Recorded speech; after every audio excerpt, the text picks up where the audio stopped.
Hi, everyone. Good afternoon, and thank you so much for joining us. I'm Joan Woodward, president of the Travelers Institute, and I'm really thrilled you're here with us today for such an important topic. Welcome to our series. Before we get started, I'd like to share our disclaimer about today's program. I'd also like to thank our webinar partners for today, the National African American Insurance Association, the Risk and Uncertainty Management Center at the School of Business at the University of South Carolina, the Insurance Association of Connecticut, CBIA, the Masters in FinTech program at UConn, and the Metro Hartford Alliance. So thank you all for your partnership. As we all know, a new president was sworn in just a few weeks ago. The new Trump administration is facing a much different world than when Mr. Trump came to office in 2017, or even when he left in 2021. The geopolitical risks to the United States and to the world have grown significantly. We have wars in Europe and the Middle East. We have significant tensions with China, militarily and economically. We've had rapidly evolving and largely unchecked technology and AI. We have a rising number of authoritative governments around the world, and we've seen rapid growth in AI. And we've seen this explosive global spread of disinformation. It is a volatile and interconnected mix. What is going on and why does it matter? And what does it mean for your businesses? So lucky for us, I am joined today by a foreign policy expert who can break it all down for us. Michael Mazar is a senior political scientist at RAND and a professor of policy analysis at the Pardee RAND Graduate School.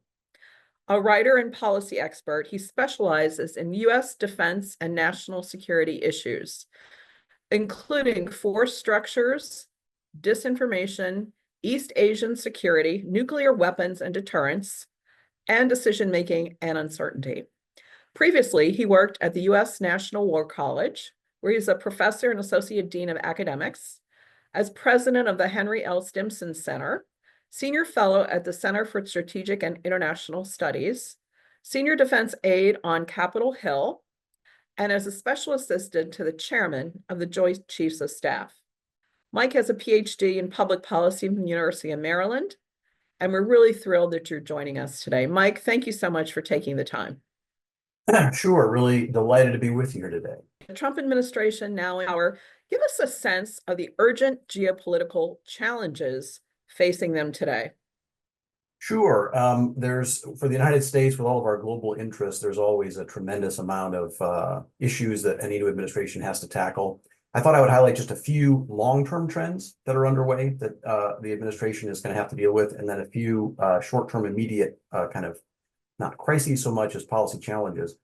In the long term, the first one is what I describe as the maturation of China's ambitions. So we know that the rise of China has been a fundamental fact for a couple of decades now in the international system, but particularly under Xi Jinping, China is translating that rise into specific ambitions, not only in geopolitical sense like the South China Sea, but in terms of technology ambitions, trade, political influence in different regions. And that is creating a sort of increasingly hard edge of Chinese power the United States has to deal with. A second long-term trend is, and you mentioned some aspects of this, what I describe as a rising competition for digital sovereignty. So this encompasses cybersecurity and information security, disinformation across borders, and then this growing area of AI competition and this whole kind of increasingly digital dependence of modern economies. And the question of how nations protect themselves is a critical long-term issue. And then a third one is what you can call the rise of middle powers. So the United States and China sit at the top of world politics, but there's a whole set of really important middle or swing states, some of them very established, Germany, Japan, some of them rising, Brazil, Indonesia, Vietnam, that are seeking an increasing voice in world politics. And working with them and finding ways to manage that alignment with those kind of countries is an absolutely critical diplomatic challenge. Just as a quick sideline, in economic and developmental terms, long-term demographic trends and long-term debt trends create a really challenging environment for nations to try to manage long-term growth. So those are some of the long-term issues. Really quickly, some of the short-term policy challenges, ending the war in Ukraine in a stable way, at least the current phase of the war, obviously. Second one, I'd say AI safety. The next 2 to 3 years are going to see incredible breakthroughs in AI capabilities. There's a debate on the safety risks of that in terms of threats to humanity of out of control AI. And the next couple of years are a window to get some control over that. A third one, Gaza reconstruction. This has obviously been in the news the last couple of days, but ending that immediate conflict and beginning the process of reconstruction in Gaza is a critical short-term priority. Restabilizing U.S.-China relations over Taiwan after several years in which China has perceived the United States pushing the boundaries of the bargain we have is a critical challenge. And then finally, I would say one that we don't know of. There's going to be a surprise within the next 12 months, some kind of attack, some kind of event, some kind of crisis, a war between two other countries, something that crops up that is going to steal a lot of the attention from this new administration. So there's these set of these short-term, immediate things that need to be dealt with on top of these longer-term trends that U.S. global strategy has to try to manage and work to its advantage. Thank you for that quick trip around the world. I want to talk about there's three major conflicts right now, right? So a high intensity war in Ukraine, spreading violence and conflicts across the Mideast, and then the increasing China aggression in the Indo-Pacific, as you mentioned. Are these three regional conflicts in any way connected, or how could they metastasize into a global conflict? I mean, how do you prevent that? Yeah, I mean, they're connected in the sense that the powers that are engaged in them, these revisionist powers, China, Russia, North Korea, Iran, are collaborating to some degree because their interests suggest it. But they really are very independent things. I mean, China's pressure in the South China Sea is a product of its own territorial claims, the fact that it views the South China Sea as its own sort of private lake. And it was already doing that kind of coercive pressure before the current phase of the Ukraine war and would have done it regardless. Putin's ambitions in Ukraine are the product of decades and to some degree centuries of Russian interest in Ukraine as a key to its security vis-a-vis the West. So they're all very distinct. And I think I'm not really concerned about them metastasizing into some sort of a multi-pronged global conflict just because they're going on at the same time or something like that. In part because each of those countries also has very strong interest in avoiding a war with the United States because of how damaging it would be. So these are very challenging independent issues, but I think they're linked mostly at the margins. So maybe, do you agree that there's this excess of upheaval? You mentioned Russia, China, Iran, and North Korea. Yeah. It's really trying to upend the international order and establish dominance in the Western community of nations. I mean, how should the U.S. be dealing with that? Yeah, no, I mean, I don't think, I think it's a limited axis. I mean, they're certainly helping each other with North Korean troops in Ukraine, Chinese technology assistance to Russia, diplomatic support in various ways. But primarily what we're seeing is China is the power that is trying to some degree, either match or displace the United States at the top of the world hierarchy. And these other states are seeking their own regional interests independently, and it benefits them all to cooperate to some degree. But as a group, Russia's interests are not the same as China's interests. China would not want Russia as an equal partner because it sees itself as on top. North Korea and Iran are very much secondary players here, and Russia and China think of them as kind of extremely junior partners in this process. So it's really not a coherent group. Now, they are collaborating in important ways, and there are experts in Russian military operations that will tell you that, and also Russian economy, that absent Chinese support in various ways, Russia would be in a lot worse shape today trying to sustain its efforts in Ukraine. So there is meaning to their collaboration.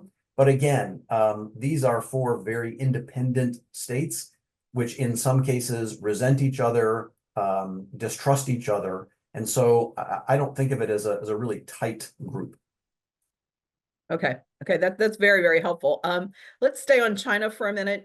They've been harassing the Philippines, Vietnam, Malaysia, and Japan. We have security commitments to the Philippines and Japan and interest in keeping that region safe.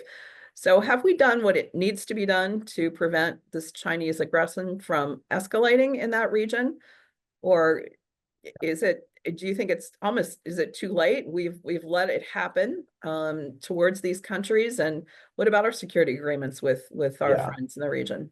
Yeah, I mean, the situation in the South China Sea is so complex that we could spend more than an hour talking about it. I mean, briefly, China has territorial claims to essentially this whole area of water and the features within it.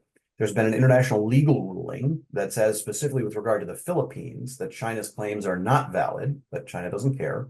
China had made a number of steps, including grabbing some, expanding some small, tiny little islands it has, militarizing them, putting bases on them. So there's a certain degree to which I wouldn't say it's too late, but certainly China's made progress. Now, what we're trying to do is draw a line to keep China from simply militarily pushing US friends and allies out of the way and grabbing what it wants. And with the Philippines, this has been the number one concern. It's been just, again, we could talk for a long time about Second Thomas Shoal, which is this shoal that's essentially underwater. It's not even a real above water feature. To claim sovereignty, the Philippines grounded onto the shoal a World War II era US landing craft and has it manned with a handful of members of their military. It is, you can look up pictures of it. It's called the Sierra Madre. It's this rusting hulk that's sitting on this shoal, and it is a symbol of the Philippines' claim. China keeps trying to intercept Philippine resupply missions, and essentially is trying to get the Philippines off there so they can claim control. They've been using water cannons. They've been ramming Philippine vessels, very coercive stuff. So then, to your question, the question for the United States is, how do we deter that? Where is the right place to draw the line? It wouldn't make sense for the United States to go to war with China over this underwater feature, but it is sort of a precedent for future things. So what we've done is we have said the United States-Philippine Mutual Defense Treaty covers Philippine personnel and Philippine vessels. And if China attacks and sinks a Philippine vessel or kills Philippine personnel, that will engage the Mutual Defense Treaty, and the United States will have to be involved in some way. So that's the way we have tried to sort of say, there's certain stuff that China's going to get away with, and we're not going to go to war over it. But if you push it too far, China, you will force us to get involved. And the question is whether that has drawn enough of a line and what the US interests really are there. So I think we've been doing a reasonably good job of trying to balance all these concerns. And we have drawn a red line against the most violent and kind of militarized Chinese aggression. But it is a never-ending struggle to push back against the Chinese coercive actions in that area. Okay, thank you for that. It's really complicated and it's not in the news a lot, what's going on in that region. So I appreciate you spending a minute on that. Let's go over to a different region. And in China, should the US be concerned about China's growing involvement in Latin America or in Africa? I mean, should this be front and center on President Trump's mind with regard to how they economically and otherwise starting to influence these other places in the world? Well, I've thought for a long time that Latin America ought to be more front and center on US foreign policy and foreign economic agendas anyway, because critical trade partners close to the United States, many shared interests, many emerging democracies. There's a lot of reasons why we should be giving greater attention to this region. And in doing so, we would help address that Chinese challenge. I think in Latin America and in other regions, China's trade relationship is enormous. Their investment relationship is very big. They're trying to build cultural and political ties. I think there are limits to what they can achieve. But what the United States, this kind of gets back to the growth of middle powers and Chinese ambitions. The United States is increasingly going to be confronting a world where countries have options other than the United States. And there's inevitably going to be significant Chinese economic interests in all of these countries. That's not necessarily a threat to US vital interests. It only becomes a concern on specific issues when we want cooperation from those countries and China's trying to push in the other direction. But in general, yes, we should be concerned about where it might go, but it is not a process we can stop. And we have to learn how to live with it. And a generally more energetic US strategy toward Latin America would be the main way to do that. Okay. Good. Let's move on. I want to talk just overall. What do you make of the Chinese posture towards President Trump since his Mhm. inauguration? Is it as expected? Is it more significant than you would have thought? What is your view? Yeah, I think it's sort of as expected. I mean, it's very much still in the process of emerging, right? And of course, the current discussion is all about the tariff response. So more broadly, there was an initial phone call with the new U.S. Secretary of State and the Chinese Foreign Minister that appeared to be there was some reasonably tough language used on both sides according to the official readouts that came out, but it was a typical early discussion. And Secretary Rubio made some very good assurances about stability in kind of the Taiwan situation and so on. So on the general diplomatic front, it's too early to tell. We have the tariff issue. China has announced some limited retaliation for those tariffs, and then the million-dollar question is where that goes. Does it settle down? Do both sides make some concessions, and both sides have made a point, or does it escalate? But I think, like many countries, China is trying to figure a way to manage, as with all U.S. administrations, trying to figure a way to manage it, and it'll be months or even years before we see the full scope of how that plays out.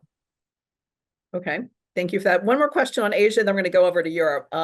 What about this political chaos that we see in South Korea? Is this something we should be concerned about in the US? Is there any downside for us with this chaos going on? Potentially, yeah. I mean, it's kind of and it's an interesting example of the fact that when Americans and even have been involved with the defense establishment for a long time, when we think about other countries, even people with a lot of experience tend to think of them as sort of a black box. Like, okay, South Korea, they're our partner, they're a geopolitical actor. Let's start talking about South Korea without necessarily having a regular and very deep focus on the political dynamics in these countries and what that might mean. The Philippines is another great example. So yeah, over time, South Korea has sort of oscillated between more kind of progressive administrations that have been more skeptical of the U.S. alliance and conservative ones that have been more unconditionally embracing it. The alliance has remained healthy through all of that. I really don't I don't have any fears for the fundamental political stability of South Korea. I've worked on South Korean issues for a long time, been there many, many times. I think that the democratic system is firmly established. Where it could go is political trends that might make South Korea rethink, not maybe the full US alliance, but the degree to which its balances between the United States and China, its position on other regional issues. So yeah, these kind of political things, I personally don't see it as a threat to South Korea's democracy or political stability in a grand sense. But yeah, it could have very significant implications for the kind of ally we're dealing with. Okay, thank you. Now let's get on our plane and go over to Ukraine and talk about Russia's war there.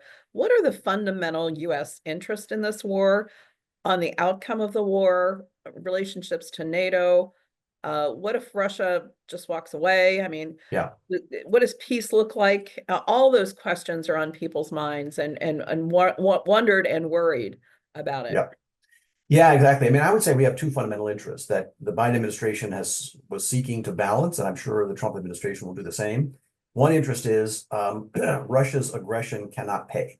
We have to end this situation with a clear message that, I mean, already Russia's paid an immense price in human lives, in economic resources, in international relations, in legitimacy, but it cannot end in a way that seems like a clear and unconditional Russian victory, because that would set a very bad precedent and would indicate that the West could not stop Russia from, aggression. But on the other hand, the other vital U.S. interest is beginning a move, which we never did fundamentally after the Cold War, to some kind of transatlantic settlement that Russia can actually live with. Now, maybe this is not possible with Putin, given his views, his ambitions, his paranoia about the West, his autocratic nature. But the other interest is to get past this war and eventually bring Russia into some kind of a geopolitical settlement so that it would not see the need to go into Ukraine again in the future. And those are the two basic things we're kind of balancing. So what do you think then is the future of NATO? I mean, it's been a couple of years now. Yeah. you know, Ukraine has been wanting to join NATO at some point. Do you see a carving up of Ukraine to settle this, where Russia does get a piece of Ukraine that they currently occupy? Is that an outcome that would be acceptable? Well, not, so there's a lot of debate about how the war might end in the terms of that. Obviously, Ukraine has its own position. I think most objective observers would agree that if we want to end the fighting, it is not likely to be any kind of comprehensive peace settlement. It'll probably be some version, at least initially, of an armistice, like we have still in Korea after all these years, but at least something that ends the fighting. And critically, then allows the United States and the West to help Ukraine begin to rebuild and turns Ukraine into kind of an economic engine, closely aligned with the EU and so on. So, but is Russia going to remain in possession, at least temporarily, of some of the areas of eastern Ukraine, the Donbass that it has? Very probably, in an initial peace settlement. But there's a big difference between that and a formal legal settlement that transfers sovereignty of these areas to Russia, which we should not, and I don't think could not agree to. So there's going to be a process of ending the active fighting. And one of the questions there is the interest of the two sides, right? Like, does Putin have a real interest in ending the war? What kind of cost is he bearing? He's not afraid he's going to lose, in the sense that, his military will collapse and Ukrainian forces will drive into Russia. But is he worried about, for example, a debt crisis? Russia's been accumulating more and more debt. A lot of their foreign reserves have been seized internationally. Is he worried about rising inflation? Is he worried about a population that eventually turns against the war? Does he get to a point where he feels like, I need to make a settlement? It's not clear that he's there yet, because given recent trends, he may think that his forces are slowly gaining the advantage. So you need both sides believing that a settlement is better than what they could achieve otherwise. I'm not sure we're there. You need both sides to compromise on their initial goals, which will be very painful. And then you need some kind of a guarantee process, and various things have been talked about, of peacekeepers or whatever. In terms of NATO, in the near term, NATO has been very clear in saying that Ukraine's long-term membership remains on the table. I can't believe that there could be any settlement without some assurances to Russia that that's not going to actually happen, at least in the short term. That still leaves open potential EU membership, but the NATO membership thing, I find it hard to see how NATO would proceed with that in a stable way. Okay, last question on Ukraine. What do you make of the North Korean troops? And is it embarrassing for Putin to have troops from North Korea come and fight his war? Or is he welcoming them with open arms because his folks don't have to die then? Yeah, well, maybe a little bit of both. Of course, nobody really knows what, I would have been fascinated to be in the room when someone first brought in the idea, the proposal on a piece of paper. Let's get North Korea, or they've offered some. Do you want them?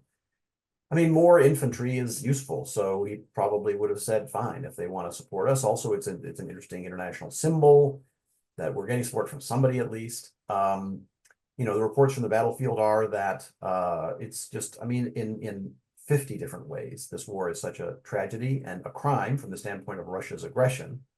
But these North Korean troops reportedly are engaging in sort of Korean War style mass infantry assaults, sustaining enormous losses. Just in the last few days, there were public reports, at least, that many of them were pulled off the front line temporarily. I don't know if that's true. They've not really made any kind of a decisive difference in those kinds of numbers. An interesting fact in terms of this multi-headed axis, there's, North Korea has also given Russia a lot of artillery ammunition, because Russia was running low to a degree. And a lot of the troops that were sent were some of North Korea's elite special forces, allegedly, according to open source reporting. So North Korea may be somewhat militarily weaker than it was at the start, because of the supplies and people that it has had to give to Russia in the process. So yeah, they haven't had a decisive effect. They've been operating in I would say, sort of primitive operational tactical ways. For the moment, that's kind of where it stands. Okay, we're going to shift gears and go to the Mideast. The conflicts that have been going on have resulted in a huge amount of death and destruction, property-wise and in souls. How does this end? We have a first couple of waves of hostages being released under the proposed peace agreement. Do you think that will hold? We see Prime Minister Netanyahu in Washington yesterday with Mr. Trump and President Trump. How do you think this conflict ends? And they're allowing the folks back into the Gaza region, and the death and destruction, I mean, is just overwhelming Yeah. that we're looking at. So where do you think this is headed? Yeah, it is overwhelming. And I don't know. There was always the question. So one thing I would say is it's useful to put this into the context of 30 years of Middle East peace. There was a time, sort of just as I was first getting into this business decades ago, that we were just coming out of the era when the security concern was a general war of the Arab world against Israel, that the surrounding states were seeking Israel's destruction. And Israel was defending itself against multiple state adversaries on its border. And essentially, that is no longer true. Obviously, beginning with the process with Egypt and Jordan, going through the Abraham Accords, then to the discussions. If we hadn't had October 7th, you may have had a Saudi normalization of relations with Israel. So in one sense, the situation of major state conflict has stabilized over time. And Iran is a huge outlier to that process and continues to be a major threat to Israel and others in the region, and then Iranian proxies like Hamas. So it is, I think, as unstable and dangerous and of course tragic as the current situation is, it's useful to realize that there were eras when it was even worse, potentially, in terms of the potential for major war among those countries in the region. How this conflict ends, there have been discussions from the beginning. What are Israel's goals? As the United States has found in multiple counterinsurgency wars, it is essentially impossible to eradicate an insurgent style movement, even if you control a lot of the ground in regions, in part because if surrounding states are willing to give them sanctuary, then, and at least the public reporting is, I don't know what proportion of Hamas fighters have been killed, but it's not 100%. So one question is, at what point does Israel say, okay, the campaign is over and we're willing to move to a next phase? What does the next phase look like for them? What degree of control of Gaza would they insist upon or try to have? All of these, may be questions that have been settled, but they're not there's not clear public kind of awareness of them. So, I think it remains very unclear how that specific conflict will end and how the people who have been tragically driven from their homes might be able to come back. And then there's the issue of Iran and its nuclear ambitions. In the last several weeks, you've had new reports from the IAEA, International Atomic Energy Agency, and other independent sources that Iran's production of fissile material, the plutonium, uranium, or in their case, uranium that goes into bombs, has advanced. They've been purifying it to higher levels, and they are not that far away from the prospect of if they have a bomb design, being able to move in the direction of their first potential nuclear weapons. It's not clear they'll take that step. They know the risks. They know what Israel has threatened. And Iran is exceptionally weak right now because of the direct conflict with Israel that's happened, the US and others engaged in, because of the enormous damage to their proxy Hamas and also Hezbollah, because of their domestic economic situation, which is extremely weak. So how ready are they to take a great deal of risk? So I think once the Gaza situation can be transcended, it's a bad word because it's not a situation that, so much death and destruction has happened. Otherwise, in the region, there are sources of stability. And countries like Saudi Arabia and UAE, which is already normalized, want to move in the direction of a stable peace with Israel in a region that is at peace. So there is the possibility of that down the road. But right now, I think it's very unclear how this immediate situation in Gaza is resolved. Okay, thank you for that. One last question in that region. What can we expect from Syria post-Assad? Is there anything that we should be looking for, or is there concerns? Well, I don't know that country well at all, so there's not a lot I can say except, from a U.S. and regional perspective, um, the um, the analogy that always weighs on people's minds is Libya, where we went in with a U.S. and NATO operation to protect sort of a city and other Libyans against the regime. It metastasized into a regime change operation, and all stability collapsed. And you've had a situation of chaos, conflict that has spilled over into other countries since that time. That is the thing people, are most concerned of avoiding with Syria. And so I think that's the major issue there. Okay. I'm going to step back and go to the Pentagon, and I want to ask you about what's going on with our military force in the United States. What would you advise the new Secretary of Defense to focus on? Where Yeah. is the area that you're most concerned about with the U.S. military? Is it recruiting? Is it replenishing the stocks of weapons that we've sent to places around the world? What are you most concerned of? Maybe your three biggest concerns, and where do you see optimism for what our military might has been able to do in recent years? Yeah. Well, I'll say just an optimistic thing first. It is very clear that the United States retains by far the most sophisticated, capable, and competent military in the world. And through a variety of military operations over the last 20 years, it's a very experienced force. It's a force of tremendous skill. So, essentially that's, it's in good shape. If you ask three things, I'd say it's bureaucracy, bureaucracy, bureaucracy.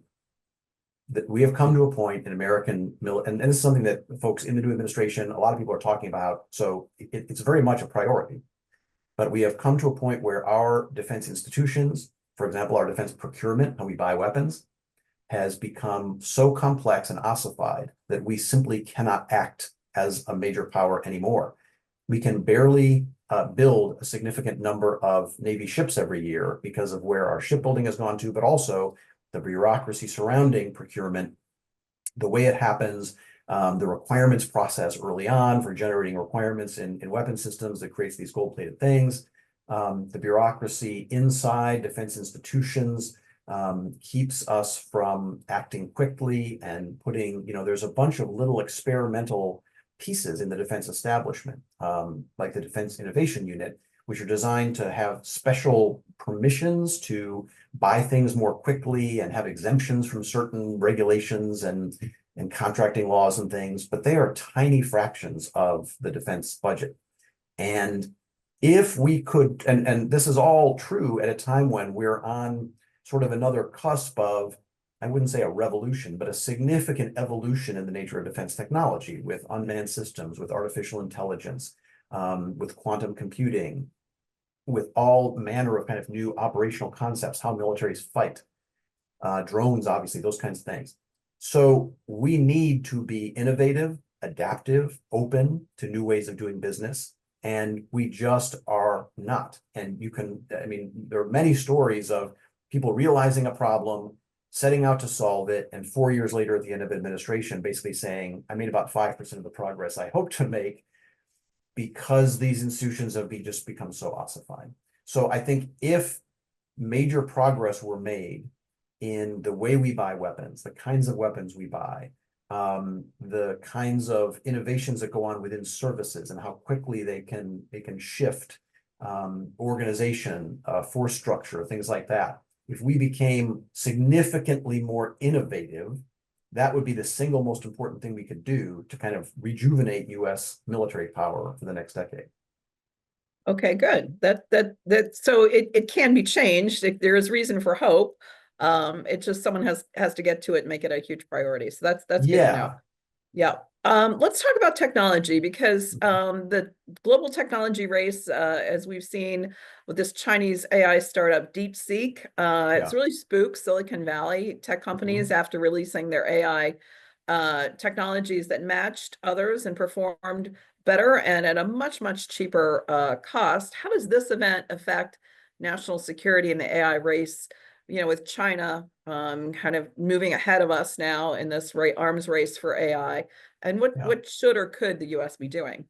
Yeah, so I think this is, one of the things that I would say, it's been, AI has been in the news. We've been doing a lot of work on this at RAND. I've been involved in a geopolitics component of work on AI over the last year. I'm not a technology expert, needless to say, but we've been doing a lot of work on it. And for folks on the line, if you're not spending some of your time every week becoming conversant with emerging models, their capabilities, their limitations, then I think you should be, because it is there's a lot of predictions of AI revolutions that suddenly are going to take over a lot of jobs, and it seems to happen more slowly than people predict. But the capabilities really are exploding. And the answer to your question partly is in this context of there's a significant belief by many who know the technology and some US officials who became conversant with it that one country may get to a critical threshold first. And it's complicated to describe that threshold, but essentially it's developing models that are so super intelligent and able to promote more AI research that you get onto some sort of self fueling feedback loop, and this technology just takes off. And there's an argument that whoever gets to that point first is going to then be able to put out unbelievable AI applications and achieve military and lots of other kinds of advantage. So now, there's a debate about this. I mean, I'm one of those who think the process is likely to be somewhat more gradual, and that there isn't a single threshold where suddenly China or the United States will jump across and dominate the world. But it is definitely a competition for advantage in a critical technology that is probably going to be the general purpose technology similar to those of the early industrial revolution for the next era of economic development. So in all that context, the labs in the United States are spending billions of dollars to develop these frontier models, ChatGPT of the latest version, o1, potentially o3, Claude, all the rest. And China has labs developing them too. We've been trying to keep the most advanced semiconductor chips away from China to limit their abilities. But now this incredibly innovative company, DeepSeek, and reading about the corporate culture of this firm is just fascinating, just incredibly innovative and kind of employee-centered. And there's a debate about how much they spent, but for a fraction of the cost of the US models, they came up with a model that many people believe rivals some of the best in the United States. So people said, oh, look, all of a sudden China can match us. The story is a lot more complex than that. It's not quite as good as some of the leading models. There are models being developed in the US labs that are ahead of that. It's a very complex story, but the basic core of it is that there is an AI competition underway, not only between the United States and China, but Europe is having to play in their, technology leaders in India are talking about this. And this gets back to my theme of kind of technology sovereignty or digital sovereignty. Having AI systems that are where you don't depend as a nation for others on your system. In the same way that we're concerned about Huawei building out 5G networks. Do we want all American schools using DeepSeek, where China could just turn the key and shut it down, and we're dependent on them? So this whole competition for AI, for independent national sovereign AI, if we could describe it that way, for advances on the road to incredible new capabilities, it doesn't, there's occasional news about AI and things like DeepSeek crop up. It doesn't get a lot of play, but it is a really critical dialogue going on in national security circles, and an important thing I think for people to know about.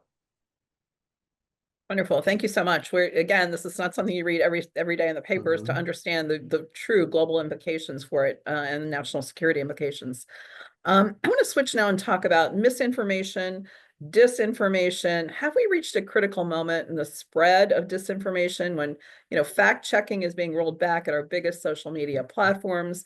And you've studied disinformation, and I want to hear from you about how has this all happened, the spread and the exacerbation of this new way of living, having misinformation, disinformation, and who to trust out there. Yeah, I mean, I think, when I started, I talked about some of the long-term geopolitical trends. that are going on, those are building on top of a number of long-term societal trends. We've also looked at some of those in some of our RAND work, the Office of Net Assessment in the Pentagon. And, one of the things, probably the single thing that concerns me most, it's not just the spread of disinformation. It is the kind of corruption and collapse of a reliable information environment. What do we call it? The context for information. And partly it has to do with the fragmentation of sources of information, right? I mean, some as folks on the call as old as me will remember the days when there were 3 big networks, there were, a few big major papers. You had these very legitimate kind of mediators, whether they were Walter Cronkite or Carl Sagan or whoever, the voices that spoke for expert authority. And it helped to create sort of a buffer in terms of the popular perception of issues, and stabilize the discussions. Now, it could also be too limiting, but it was stabilizing. You move into an era where obviously all of us, I mean, I read more Substacks than I do newspapers these days. We've got dozens, hundreds, thousands of independent sources of information.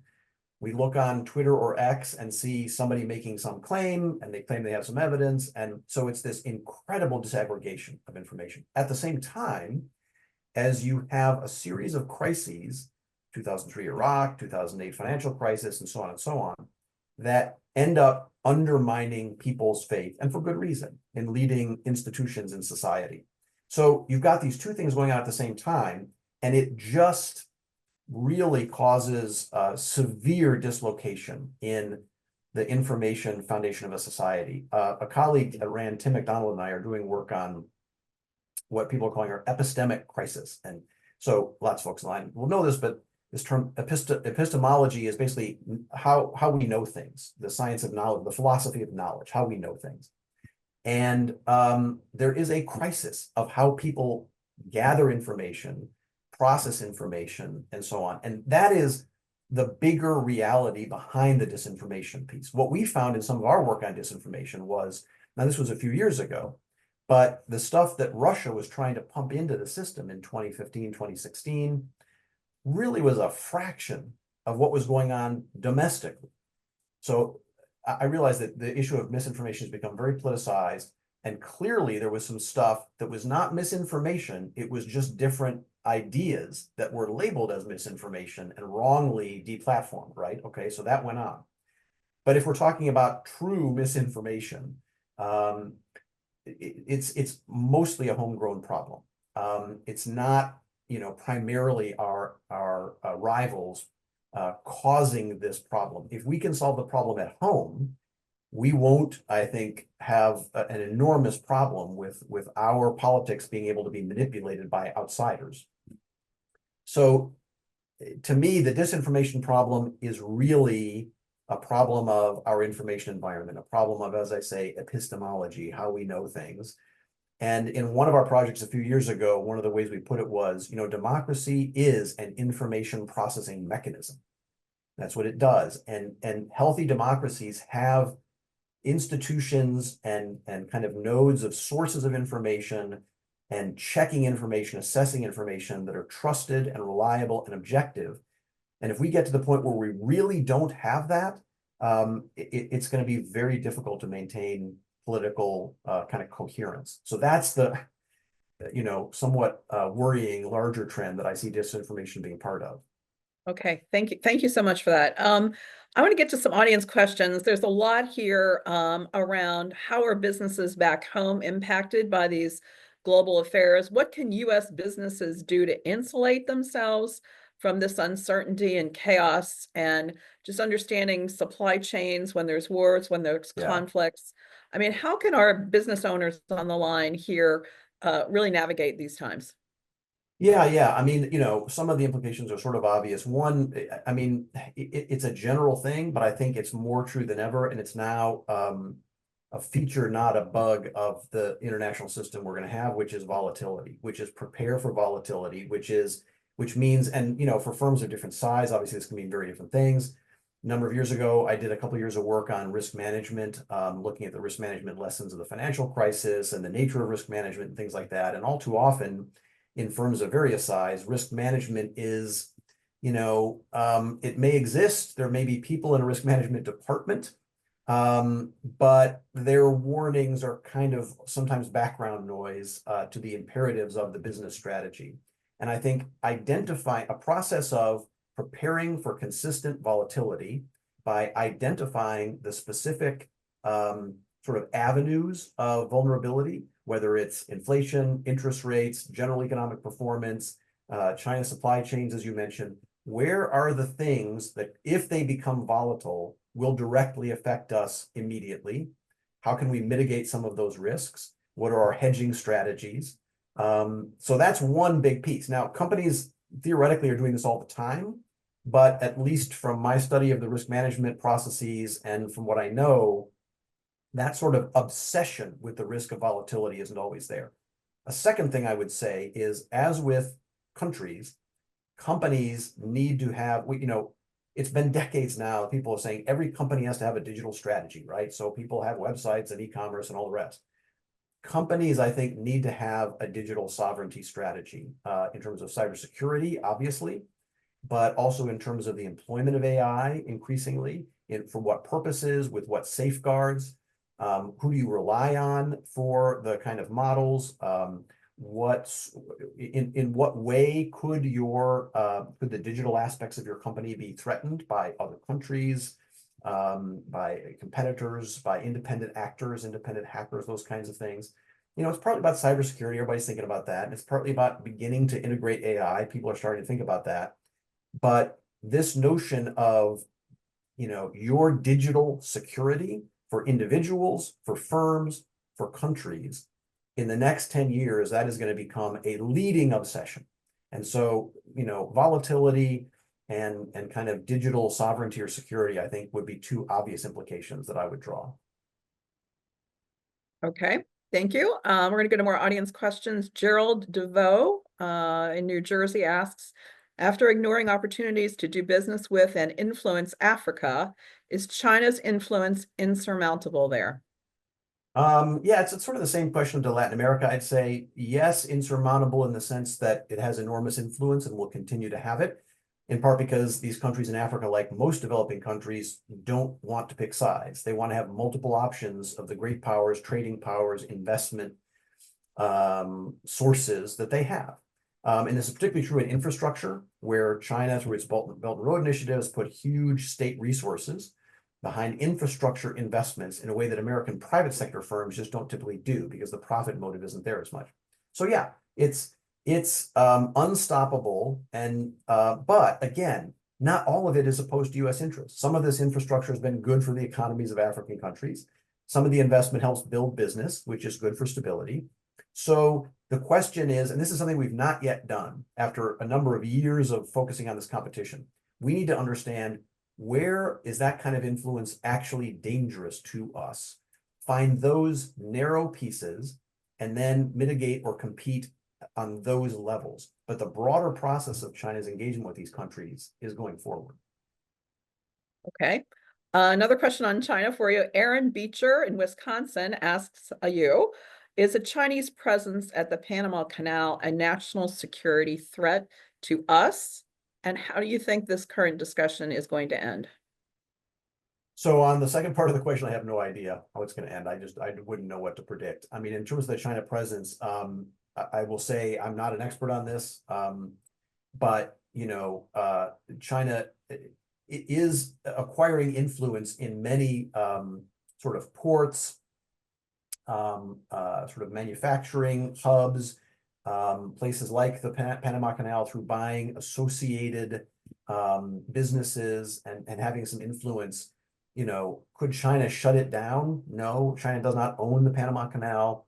The United States could prevent China, because of proximity, from doing anything. In the case of war, for example, if the Panamanian government was, said, hey, come and save us from Chinese takeover, we could relatively easily do that relative to how China could project power.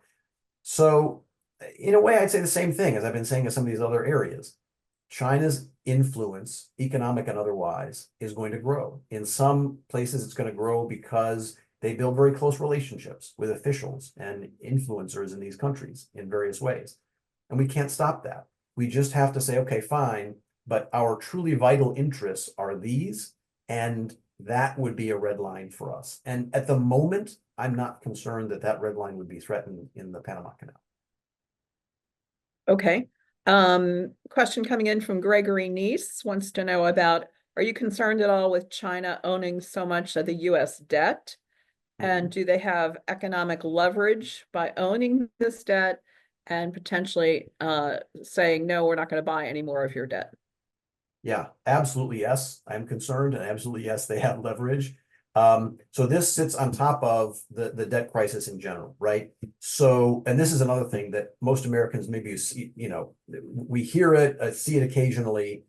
Look, Japan has a debt to GDP ratio, I think, over double ours, and they remain a very prosperous country. We're not at the edge of a cliff. However, we have already begun to spend as much in interest servicing our debt as we do on the defense budget. And that ratio will only move in the direction of debt servicing. One estimate, now this is, I don't know, a couple of decades out, but by 2050, I think, if you look at all federal revenues, because of course we're running a deficit, so not federal spending, but federal revenues, and you take out Social Security, which theoretically is devoted to its own purpose, right? By 2050, close to 90% of all of US current federal revenues would be going to servicing our debt. This is an unsustainable path.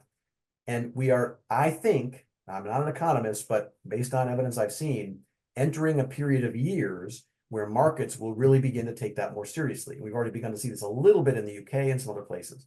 So that creates a context in which, if countries that are buying our debt, notably China, either sell some of the treasuries they have or slow down their buying, they can begin to affect interest rates, they can begin to affect market confidence, and they can really put a lot of pressure on the United States. So getting our financial house in order, bringing the federal budget, which will be incredibly difficult. I mean, I forget the percentage, something 30% or more of federal spending is now deficit spending. So we're talking about very serious cuts, but getting our budget into balance and just getting on a long-term trajectory to bring down the debt to GDP ratio, the total amount of debt relative to the size of our economy, is absolutely essential for our prosperity, future prosperity and security as a great power.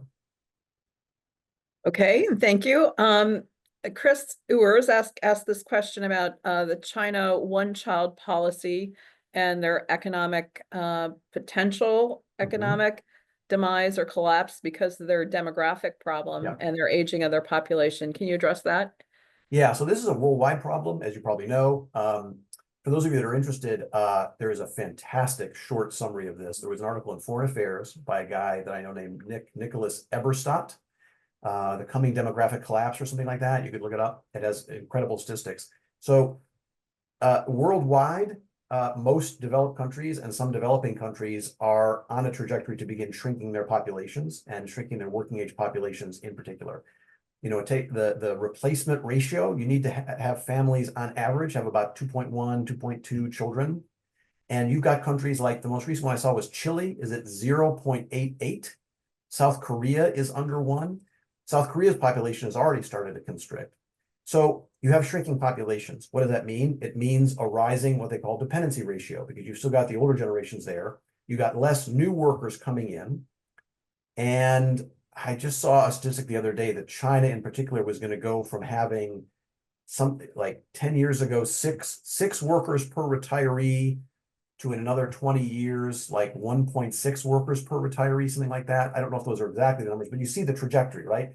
So you've got this aging population with incredible social service requirements and a very small working age population generating wealth to try to support that. So you can see the potential implications. The United States is in a better position, partly because of immigration, because we refresh our population with immigrants in ways that a country like China or even South Korea, Japan do not.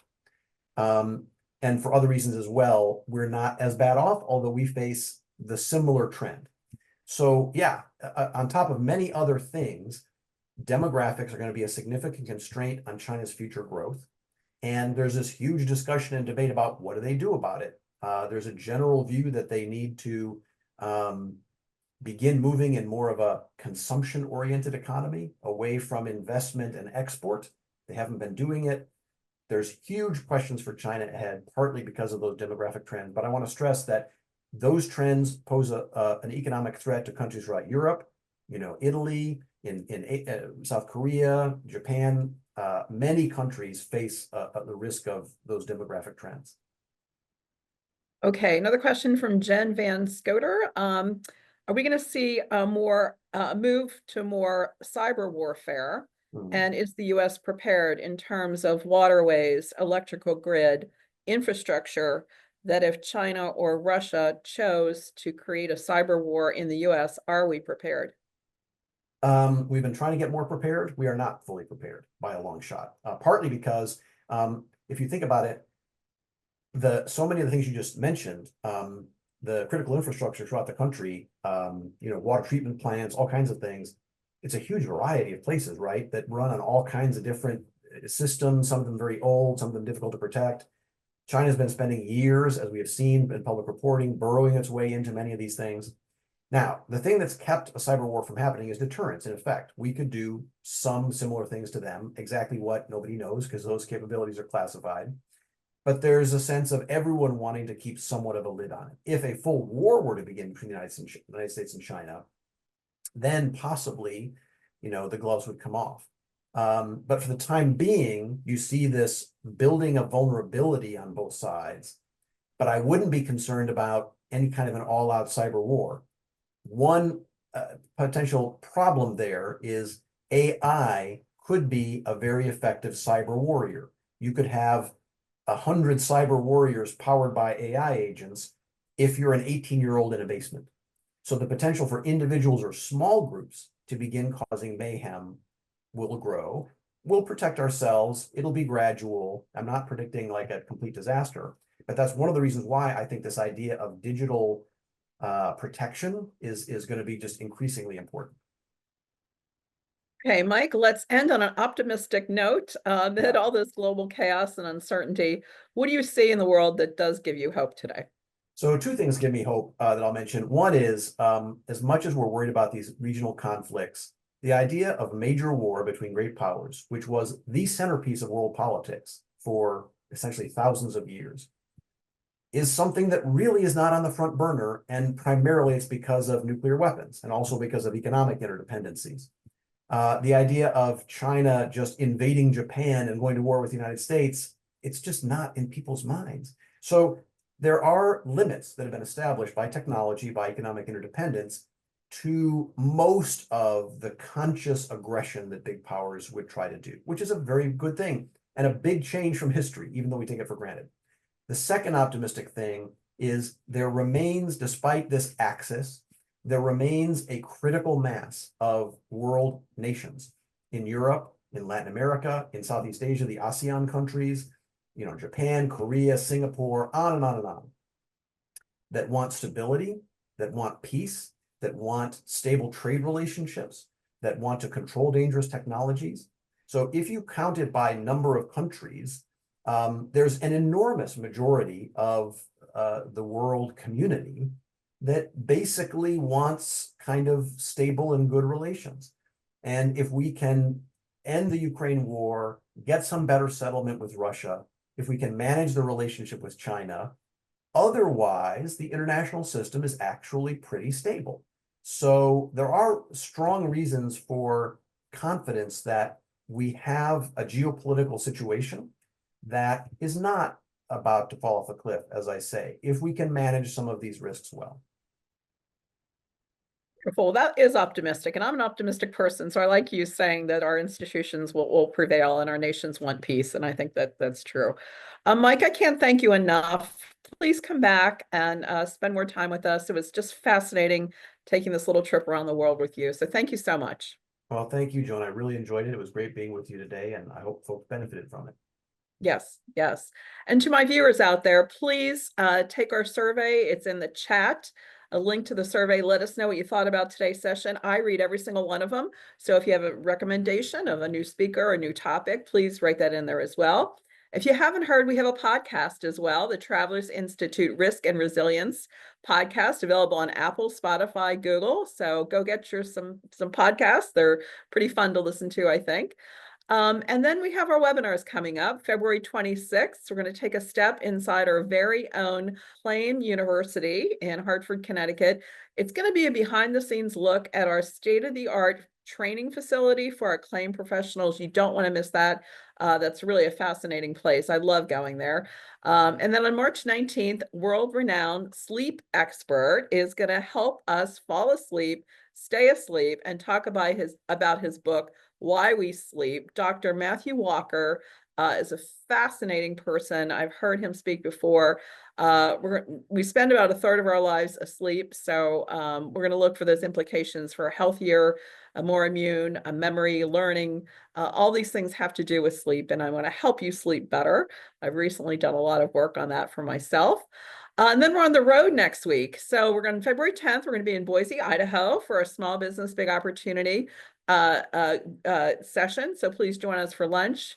February 11th, we're going to be in Spokane, Washington, sharing an economic update with a cybersecurity symposium over a nice lunch. So if you're in Boise or Spokane, go to our website, please register, travelersinstitute.org. And Mike, thank you so much again. Thank you all for joining. Thank you for your engagement. Thank you for all your comments. We really, really appreciate it. Have a wonderful afternoon.